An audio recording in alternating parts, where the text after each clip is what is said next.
성경 전체에서 가장 중요하고 우리에게 잘 알려진 기도를 꼽으라면 단연 예수님께서 가르쳐 주신 주기도문일 것입니다. 그러나 시편에 기록된 다윗의 기도나 또 서신서에 기록된 바울의 기도 역시 우리가 반드시 배우고 본받아야 할 너무나도 소중한 기도들입니다. 특별히 바울의 기도는 서신서를 읽거나 강해할 때마다 제가 늘 느끼게 됩니다만 그 기도의 깊이와 높이에 항상 감탄하게 됩니다. 그 깊이가 얼마나 깊고 풍성한지, 또 그 높이가 하나님께 다다를 만큼 얼마나 경건한지 정말 놀라게 됩니다. 물론 이제 하나님의 영감된 말씀이기 때문에, 감동으로 쓰여진 하나님의 말씀이기 때문에 그렇기도 합니다만, 그냥 인간적인 그 바울의 기도라고 생각해도 참 우리가 반드시 배워야 할 기도가 아닌가 싶습니다. 당연하죠. 그런 기도입니다. 또 깊이와 높이뿐만 아니라 너비와 길이도 마찬가지입니다. 얼굴 한번 본 적 없는 골로새 교회 성도들을 위해서까지 기도할 정도로 바울의 기도는 폭이 넓었고, 처음에 몇 번 기도하다가 얼마 후 멈추고 중단한 것이 아니라 그들을 위해 계속해서 기도할 정도로 그의 기도는 길이가 긴 기도였습니다.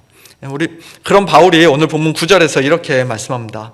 이로써 우리도 듣던 날부터, 즉 에바브라를 통해 골로새 교회 성도들의 그 소식을 듣던 날부터 너희를 위하여 기도하기를 그치지 아니하고 구하였다. 우리라는 말 속에는 디모데와 같은 바울의 동료들도 포함되어 있을 것입니다만, 결국은 바울이 이 골로새서의 저자이기 때문에 이 기도를 바울의 기도라고 불러도 전혀 문제될 것이 없습니다. 감옥에 갇힌 바울이 별로 할 일이 없어서 시간이 너무 많이 남아 돌아서 그렇게 기도한 것은 분명 아니었을 것입니다. 그의 지속적인 기도는 그가 하나님 앞에서 얼마나 겸손한 사람인지, 그리고 그가 성도들을 얼마나 진심으로 사랑했는지를 증명해 줍니다. 사무엘 선지자가 기도하기를 쉬는 죄를 내가 범하지 않겠다라고 말했던 것처럼, 바울 역시 주님의 몸된 교회를 위해, 성도들을 위해 기도를 멈추지 않았던 신실한 사도요, 또 사랑의 목자였습니다. 저는 이번 한 주간 이 말씀을 묵상하고 설교를 준비하면서 우리 성도님들을 위해 더 많이, 더 자주, 더 오래 기도하지 못한 것을, 평소에 그렇게 기도하지 못한 것을 하나님 앞에서 먼저 회개했습니다. 참 너무나도 부족한 자이지만 그런 자를 하나님께서 우리 서문교회 또 목사로 세워주셨으니 우리 성도님들도 저를 위해서 또 끊임없이 계속 기도해 주시기를 부탁을 드립니다. 바울을 닮은, 더 나아가 우리 주님을 닮은, 예수님을 닮은 목사가 될 수 있기를 위해 기도해 주시면 감사하겠습니다. 지난 며칠 동안 그래도 우리 성도님들을 위해 기도하는 가운데 저는 특별히 바울의 이 기도문을 가지고 성도님들을 위해 한번 기도해 보았습니다. 저 자신에게 먼저 큰 은혜가 되더라고요. 처음에는 좀 어색했지만은 우리 성도님들을 이름을 넣어가면서 이 바울 이 너희라는 말에다가 성도님들 생각나는 분들 넣으면서 이렇게 기도하니까 참 바울의 기도가 저의 기도가 되는 것을 경험을 했습니다. 우리 성도님들도 이 구절에 너희로 하여금이라고 되어 있는 이 구절에 그 너희라는 말 대신에 다른 사람들의 이름을 넣어서 한번 기도해 보시기 바랍니다.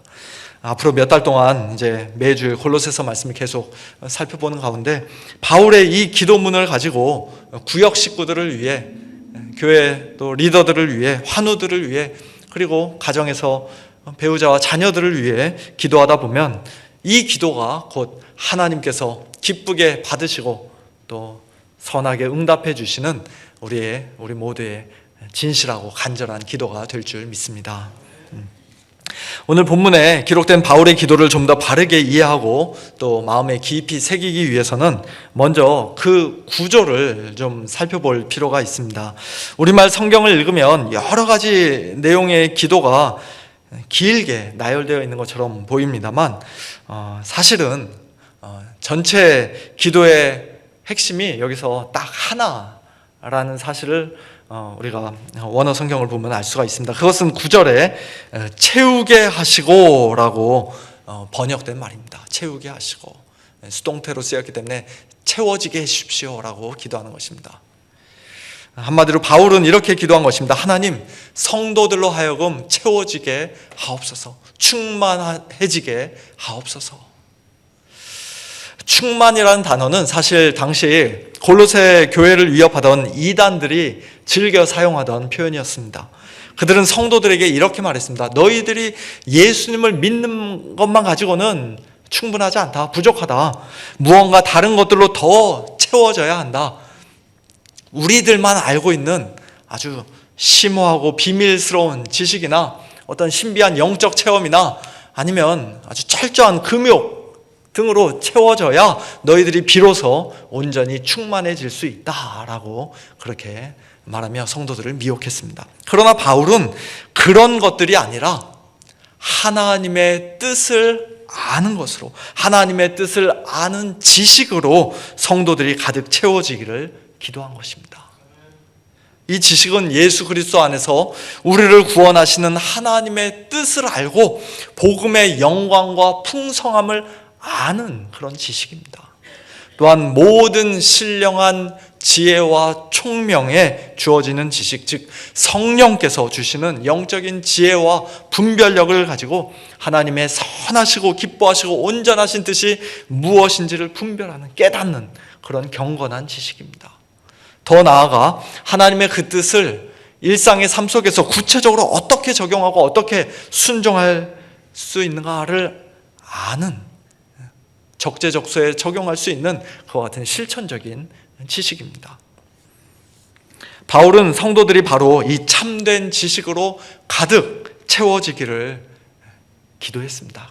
이것이 그의 어떻게 보면 단 하나의 유일한 기도였습니다. 그리고 이 기도가 오늘 저와 여러분의 기도가 되어야 할 줄로 믿습니다.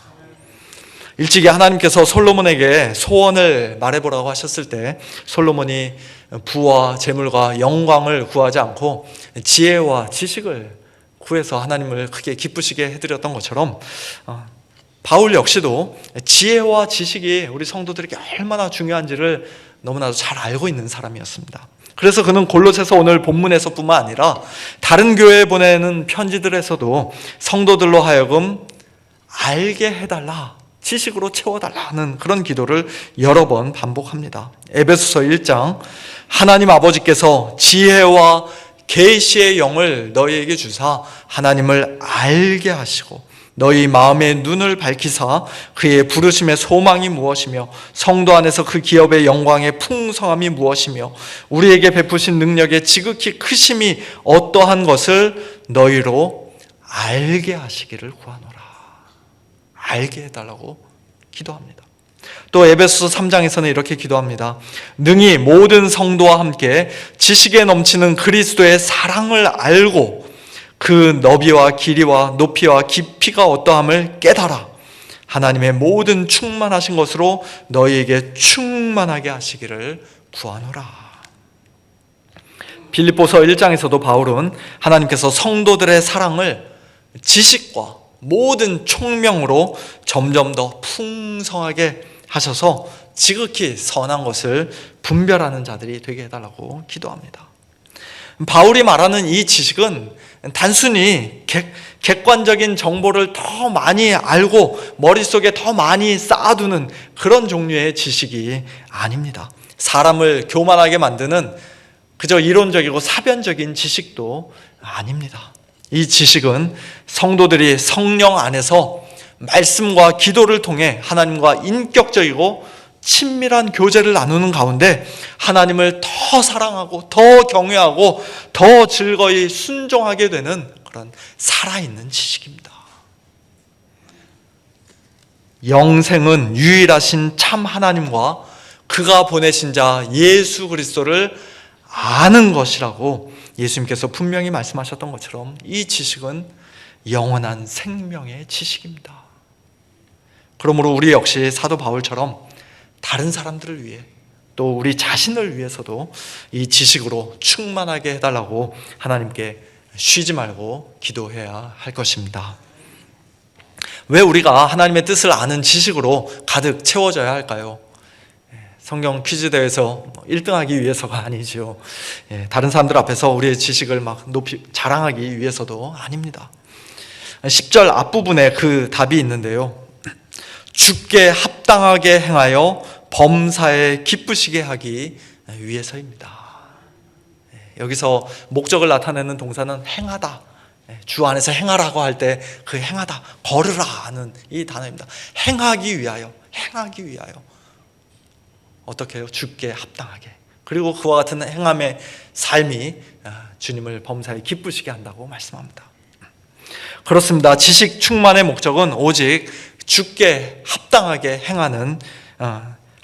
행하기 위해서입니다. 범사에 곧 삶의 모든 영역에서 주님을 기쁘시게 드리는 성도다운 삶을 살기 위해서입니다.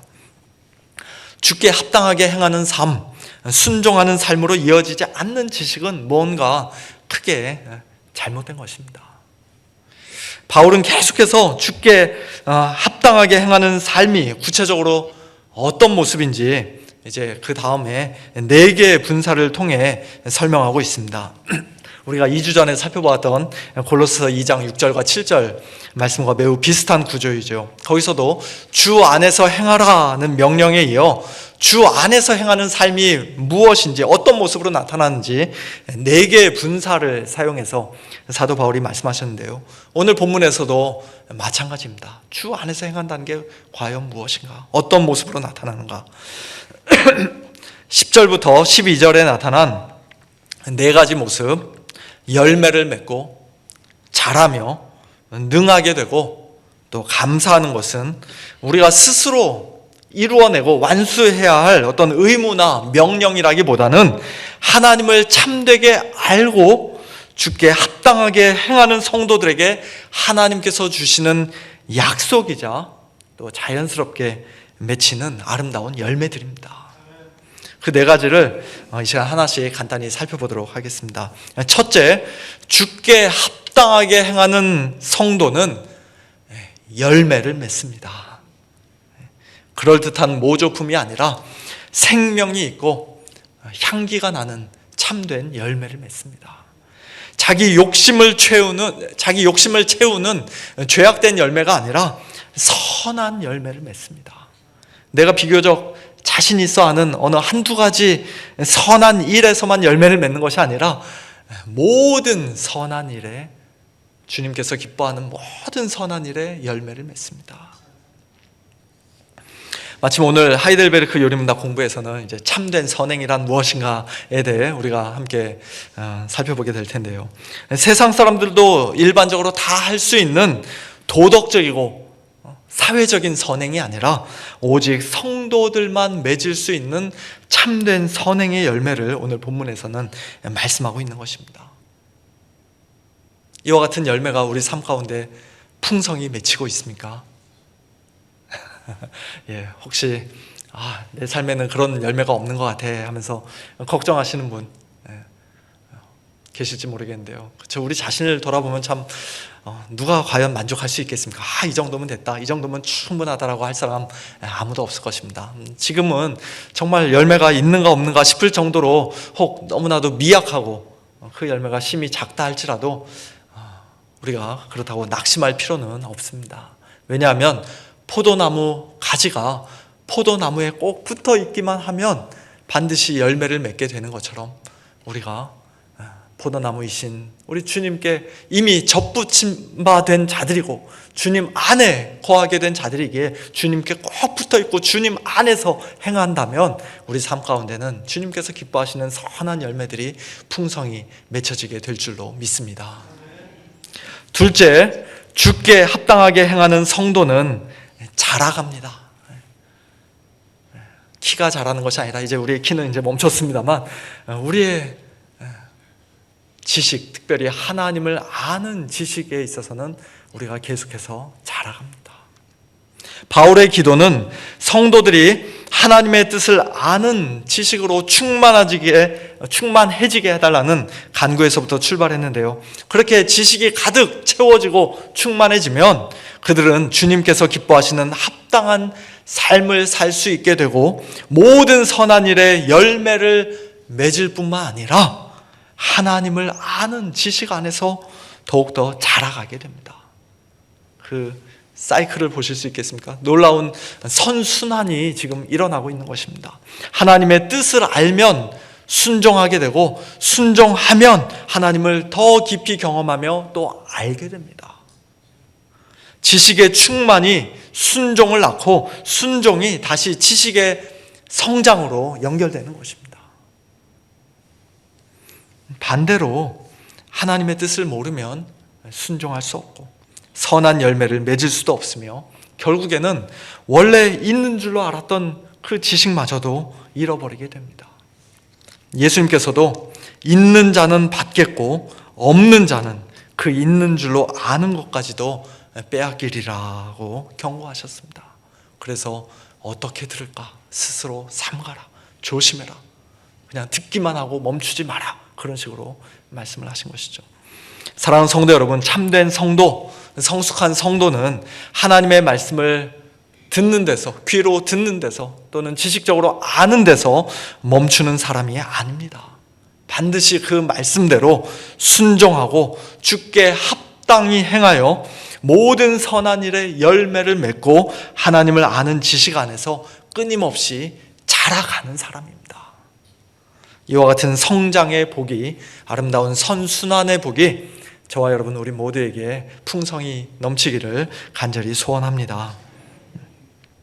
여기서 한 가지 주목해 보아야 할 것은 오늘 본문 10절에 나오는 열매를 맺다와 또 자라다라는 이 두 동사가 지난주일에 살펴보았던 골로새서 1장 6절에서도 이미 등장했던 단어들이라는 사실입니다. 거기서는 복음이 열매를 맺고 복음이 자란다라고 말씀했는데요. 오늘 본문 10절에서는 성도들이 열매를 맺고 성도들이 자란다라고 말씀합니다. 스스로 열매를 맺고 자라는 그 복음의 생명력이 복음을 믿는 우리 성도들 안에서도 동일하게 역사하여 우리로 하여금 열매를 맺게 하시고 자라가게 하신다는 것입니다. 그러므로 우리는 지난주일에 이미 복음을 들었지만 오늘도 또다시 복음을 듣습니다. 그리고 다음 주일에도 또 다다음 주일에도 우리는 계속해서 끊임없이 복음을 들을 것입니다. 복음이 바로 생명이며 복음이 바로 능력이기 때문입니다. 복음이 우리 안에 더욱 깊이 심겨질수록, 복음이 우리 안에서 더욱더 능력으로 역사할수록 우리는 날마다 점점 더 풍성한 열매를 맺고 하나님을 아는 지식에서 계속해서 자라가게 될 줄로 믿습니다. 셋째, 하나님을 아는 지식으로 충만하여 주께 합당하게 행하는 성도는 능하게 됩니다. 11절에서 사도 바울은 이렇게 기도합니다. 그의 영광의 힘을 따라 모든 능력으로 능하게 하시며 기쁨으로 모든 견딤과 오래 참음에 이르게 하시고. 이 문장에서의 분사는 능하게 하다라는 단어인데요, 수동태로 되어 있기 때문에 능하게 된다는 것입니다. 우리가 능하게 된다.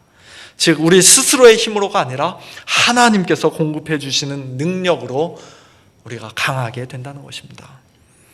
그 능력은 사람들의 힘과는 비교조차 할 수 없는 하나님의 영광의 힘을 따른 능력입니다. 능력의 한 조각이나 일부가 아니라 모든 능력입니다. 그와 같은 하나님의 능력이 우리에게는 절대적으로 필요합니다.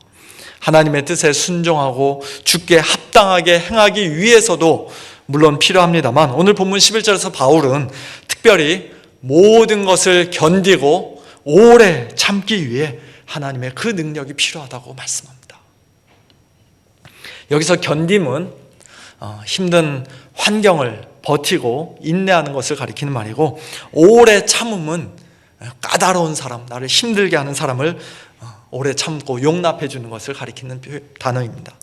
둘 다 결코 쉬운 일이 아니죠. 우리가 늘 경험합니다. 잘 알고 있습니다. 그런데 더 놀라운 것은 우리 성도들이 이 모든 견딤과 오래 참음을 기쁨으로 감당하게 된다는 것입니다. 이 또한 지나가리라 하며 겨우겨우 억지로 버티는 견딤이 아니라 속으로 부글부글 끓고 스트레스 받으면서도 어쩔 수 없이 참아야만 하는 그런 오래 참음이 아니라 기쁨으로 기쁨으로 모든 견딤과 오래 참음에 이르게 된다고 말씀합니다. 이 세상에서 과연 누가 그런 삶을 살 수 있겠습니까? 솔직히 우리는 할 수 없습니다. 우리 힘으로는 도저히 불가능합니다. 그러나 하나님께서 그의 영광의 힘을 따라 모든 능력으로 능하게 하시는 우리 성도들은 그와 같은 삶을 살 수 있다고 말씀하시니, 사람이 할 수 없는 그것을 하나님은 얼마든지 하실 수 있다고 말씀하시니, 우리는 그 말씀에 아멘, 믿음으로 반응하며 하나님을 더욱 굳게 의지하고 하나님의 도우심을 더욱 간절히 구하게 되는 것입니다. 그렇습니다. 그것이 바로 이 세상 사람들이 도무지 알 수 없고 흉내낼 수도 없는 우리 성도들의 참된 능력입니다. 사도 바울이 빌립보서에서 내게 능력 주시는 자 안에서 내가 모든 것을 할 수 있느니라고 말씀하셨을 때, 그는 병자를 고치거나 죽은 자를 살려내는 그런 기적적인 능력을 말한 것이 아니었습니다. 그가 말한 그 모든 것을 할 수 있는 능력이란 비천에 처할 줄도 알고 풍부에 처할 줄도 아는 것, 곧 배부름과 배고픔과 풍부와 궁핍의 모든 형편을 넉넉히 감당하는 것이었습니다. 자기 자신의 힘으로가 아니라 하나님의 능력, 주님의 능력으로만 가능한 일이었습니다. 또 고린도 후서 12장에서 사도 바울은 자신의 육체에 있는 가시, 곧 사탄의 사자가 떠나가시기를 3번이나 주님께 간구하는데요. 그러나 주님께서는 그의 그 간절한 기도를 들어주시는 대신 이렇게 말씀하셨습니다. 내 은혜가 네게 족하도다. 이는 내 능력이 약한 데서 온전하여 짐이라. 바울은 평생 그 육체의 가시를 지니고 살아야 했지만, 그러나 그는 낙심하지 않았고 또 슬퍼하지도 않았습니다. 오히려 크게 기뻐함으로 자신의 약한 것들을 자랑했습니다. 어떻게 기뻐할 수 있었습니까?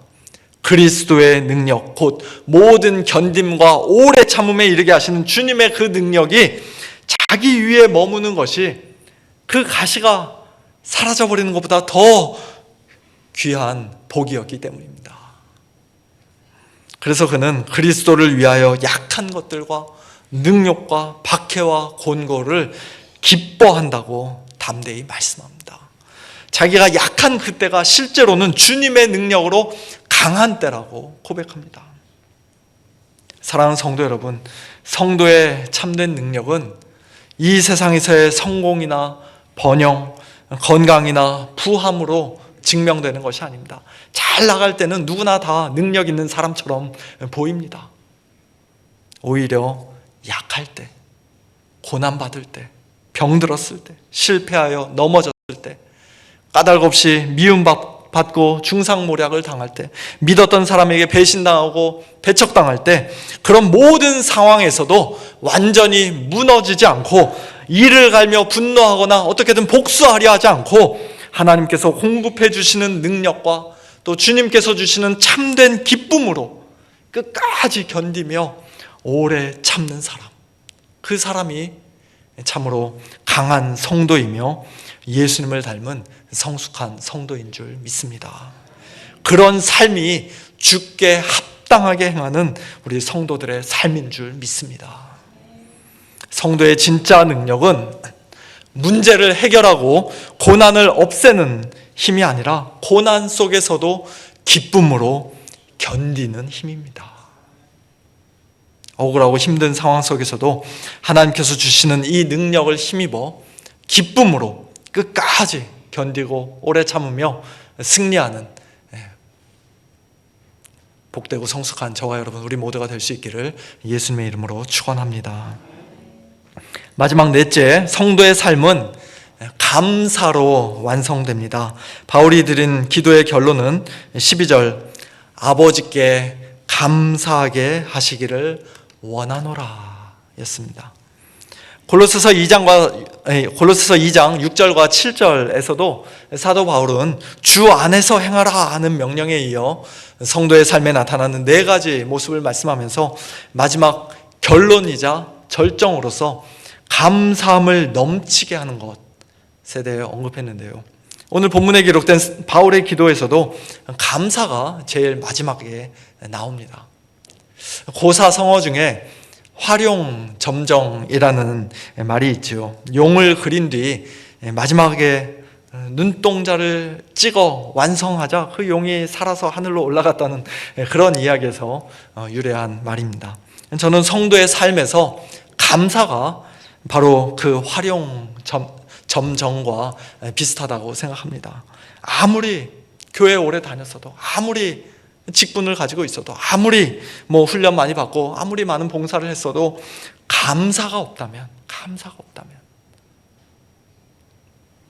참으로 성숙한 성도라고 아직 말하기가 어렵습니다.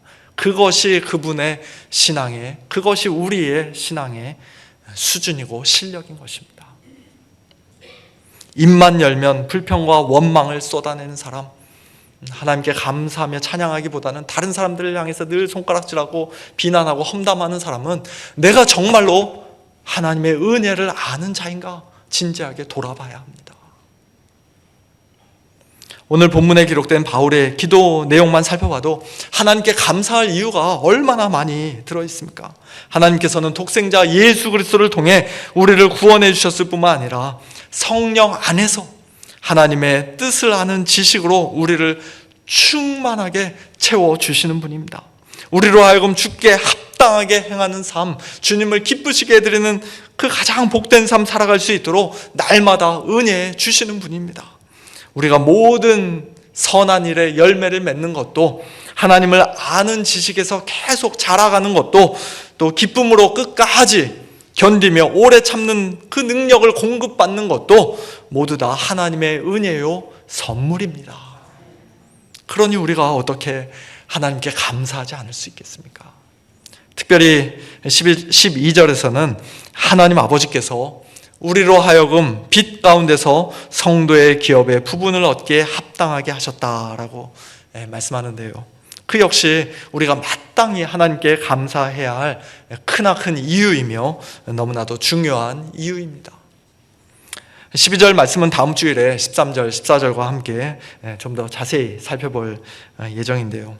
어쨌든 감사가 주께 합당하게 행하는 우리 성도의 삶에서 절정이요, 클라이막스임을 기억하면서 이번 한 주간만이 아니라 우리의 남은 생의 전체를 하나님의 은혜를 기억하는 가운데 하나님께 풍성히 감사하고 하나님께 영광을 올려드리는 우리 모두가 되기를 간절히 소원합니다. 이제 말씀을 맺겠습니다. 바울의 기도는 성도들이 무엇보다 하나님의 뜻을 아는 지식으로 충만해지기를 위한 기도였습니다. 그것이 그의 가장 중요한 기도 제목이었습니다. 그 지식으로 충만하게 채워질 때 우리는 주께 합당하게 행하는 삶을 살아가며 주님을 기쁘시게 해드릴 수 있습니다. 그와 같은 삶의 구체적인 모습은 모든 선한 일에 열매를 맺고 하나님을 아는 것에 자라가며 또 하나님의 능력을 힘입어 기쁨으로 견디고 오래 참는 것입니다. 그리고 그 모든 것의 결론은 언제나 감사입니다. 감사. 오늘부터 바울의 이 기도가 저와 여러분의 기도가 되기를 바랍니다. 사랑하는 가족들과 또 성도들의 이름을 불러가며 이 말씀대로 기도할 때 우리 가정과 우리 서문교회 위에 하나님의 놀라운 응답이 임하기를 예수님의 이름으로 축원합니다.